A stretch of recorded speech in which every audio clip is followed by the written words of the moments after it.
తాకట్లో ఉన్న మీ బంగారాన్ని విడిపించి ఆ రోజు ఆన్లైన్ రేటుకి కొంటాం. Sharma gold company. హైదరాబాద్ విజయవాడ జాతీయ రహదారిపై ప్రయాణిస్తున్నారా? టోల్ గేట్ల వద్ద టోల్ రుసుము కట్టేందుకు కొంచెం ఇబ్బంది పడుతున్నారా? అయితే మీకోసమే జాతీయ రహదారుల ప్రాధికార సంస్థ ఓ కీలక నిర్ణయాన్ని తీసుకుంది. ఆ రహదారిపై ఉన్న టోల్ గేట్ల వద్ద టోల్ రుసుము తగ్గిస్తూ నిర్ణయం తీసుకుంది. ఇది ఇవాళ అర్ధరాత్రి అంటే ఏప్రిల్ 1 నుంచి అమల్లోకి రానుంది.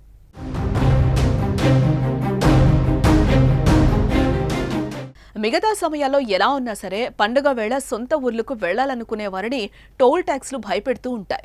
ఇబ్బడి ముబ్బడిగా టోల్ రుసుములు వసూలు చేస్తూ ప్రయాణికుల జేబులు ఖాళీ చేస్తున్నారు. ప్రయాణాలే భారీ ఖర్చులతో కూడుకున్న పనంటే టోల్ ట్యాక్స్ మరో అదనపు భారంగా మారుతుందనేది ప్రయాణికుల అభిప్రాయ భారం.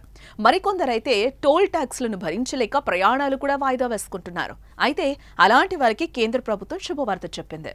టోల్ ట్యాక్స్లను తగ్గిస్తూ నిర్ణయం తీసుకుంది. ముఖ్యంగా 2 తెలుగు రాష్ట్రాలను కలిపే హైదరాబాద్ విజయవాడ జాతీయ రహదారిపై ప్రయాణించే వారికి కేంద్రం ప్రకటన భారీ ఊరటన కలిగించిందని చెప్పొచ్చు.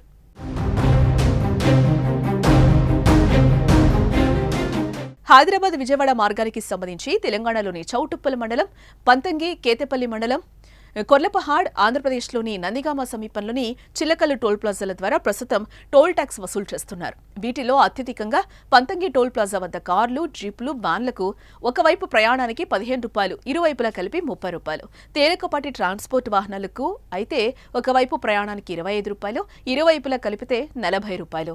బస్సు, ట్రక్కులకు ఒకవైపు ప్రయాణానికి 50 రూపాయలు, ఇరువైపులా కలిపి 75 రూపాయల వరకు తగ్గించినట్లు ఎన్హెచ్ఏఐ పేర్కొంది. అటు ఆంధ్రప్రదేశ్లోని చిల్లకల్లు టోల్ ప్లాజా వద్ద అన్ని వాహనాలకు కలిపి ఒకవైపున 5 రూపాయలు, ఇరువైపులా కలిపి 10 రూపాయల చొప్పున మాత్రమే తగ్గించారు.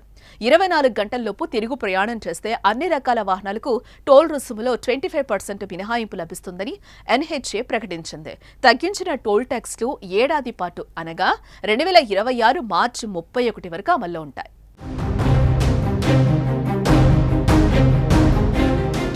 ఇక గతేడాది జూలై 1 నుంచి టోల్ వసూళ్లు ఎన్హెచ్ఐ చేతికి వెళ్లాయి. అంతకుముందు వరకు కూడా జిఎంఆర్ సంస్థ టోల్ వసూలు చేసేది. 2024 జూలై 1 నుంచి ఈ బాధ్యతను ఎన్హెచ్ఐ తీసుకుని ఏజెన్సీల ద్వారా టోల్ వసూలు చేపడుతోంది.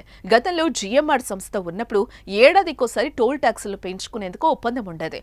ఇప్పుడు టోల్ ట్యాక్స్ వసూలు బాధ్యత ఎన్హెచ్ఐ చేతికి రావడంతో ఆ సంస్థ టోల్ రుసుములు తగ్గిస్తూ నిర్ణయం తీసుకుంది.